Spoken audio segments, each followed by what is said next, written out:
জি, আমি এই মুহূর্তে রয়েছি লালমনিরহাটের পাটগ্রাম উপজেলার বুড়িমারি স্থলবন্দরে। আমি স্থলবন্দরে একদম জিরো পয়েন্টে রয়েছি।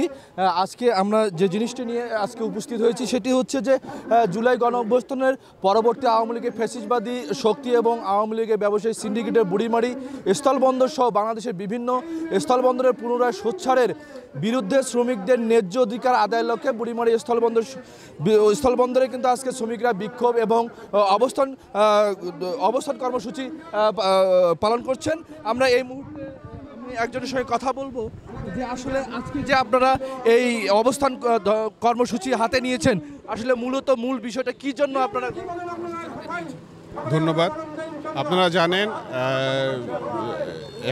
এই মুহূর্তে আমাদের যে আছে ফ্যাসিস্ট যে আওয়ামী লীগ সরকার আছে তারা অলরেডি নিষিদ্ধ হয়েছে।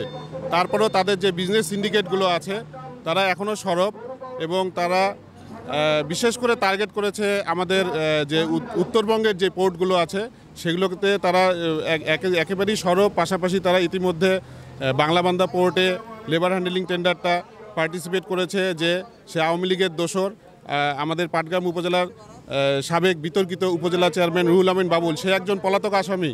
সে কিভাবে প্রত্যেকটি টেন্ডারে পার্টিসিপেট করছে, সে অলরেডি বাংলাবান্ধা বন্দরের কাজ নিয়েছে এবং সোনারহাটে আপনারা জানেন সোনারহাট বন্দরে আপনার গত ফেব্রুয়ারি মাসে একটা টেন্ডার হয়েছিল, সেটাতে সে সর্বনিম্ন দরদাতা না হওয়ার কারণে তারা একটা সিন্ডিকেট গ্রুপ আছে এবং এখানে আপনার কিছু কর্মকর্তাও জড়িত।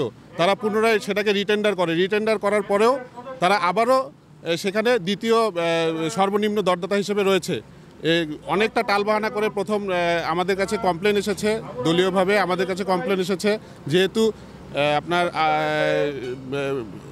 সেই কুখ্যাত সন্ত্রাসী গডফাদার রুহুল আমিন বাবুলের লাইসেন্সটি হলো বুড়িমারির নামে, সেটা হলো আপ্তাহি ট্রেড ইন্টারন্যাশনাল। সেই হিসেবে বিভিন্ন ব্যবসায়ীবৃন্দ এবং শ্রমিক ভাইরা যারা আছে, আপনারা জানেন এখানে শ্রমিকরা অনেক নির্যাতিত নিগৃহীত, তাদের উপরে গুলি পর্যন্ত চালিয়েছে। তাদেরই ঘামের ঝরা টাকা ইনকাম করে তাদের উপরেই গুলি চালিয়েছে। তো আমাদেরকে দলীয়ভাবে আমাদেরকে বেশ কিছু কমপ্লেন আমরা পেয়েছি, এই জন্যই আমরা দলীয়ভাবে এটাকে প্রতিহত করা এবং প্রতিবাদ জানানোর জন্যই আমরা আজকের আয়োজন।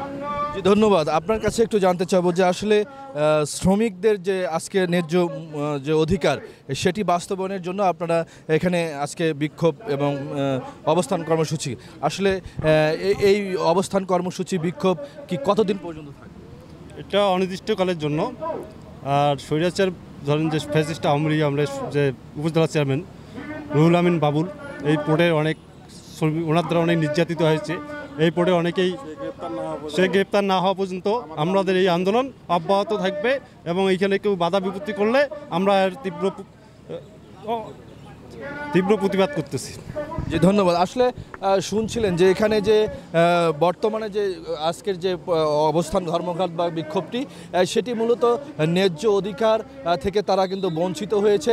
ফ্যাসিস্টদের আত্মা এখনও রয়েছে এই স্থলবন্দরে, সেটি যেন বাদ যায় এবং পাশাপাশি যে আজকের যে শ্রমিকদের যে বুড়িমারি স্থলবন্দরে যে ন্যায্য মূল্য আদায় না হওয়া পর্যন্ত তারা কিন্তু বারবার বলতেছে যে অনির্দিষ্টকালের জন্য এই অবস্থান কর্মসূচি বিক্ষোভ চালিয়ে যাবে। তো বুড়িমারি স্থলবন্দর থেকে আমার সর্বশেষ ছিল খবরাখবর এটি। সুমন খান, মোহনা ডিজিটাল, লালমনিরহাট।